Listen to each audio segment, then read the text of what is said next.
गेल्या 2 दिवसांपासून विदर्भात मुसळधार पाऊस पडत आहे। अमरावती, अकोला, नागपूर आणि चंद्रपूर जिल्ह्याला पावसाने चांगलंच झोडपून काढलं आहे। संपूर्ण जून महिन्यात विदर्भाकडे पावसाने पाठ फिरवली होती। जुलै महिन्याच्या पहिल्या आठवड्यातही फारसा समाधानकारक पाऊस झाला नव्हता, मात्र पावसाने प्रचंड जोर धरला आहे। चंद्रपुरात पावसाने हाहाकार माजवला आहे। चंद्रपूर गडचिरोली मार्गावरील 20 किलोमीटरवरील अंधारी नदीला पूर आल्याने चंद्रपूर गडचिरोली मार्ग बंद झाला आहे। यामुळे चिचपल्ली गावाजवळ ट्रकच्या लांबच लांब रांगा लागलेल्या आहेत। गडचिरोली मार्गे छत्तीसगडला जाणारा हा मार्ग आहे। जड वाहनांची मोठी वर्दळ या मार्गावर होत असते, मात्र अंधारी नदीला आलेल्या पुरामुळे ही सर्व वाहतूक बंद करण्यात आली आहे।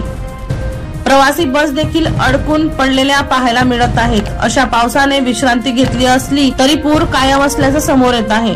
पुरात अडकलेल्यांची NDRF कडून सुटका करण्यात आली आहे। दीपक राठोड यांचा रिपोर्ट DR न्यूज जळगाव।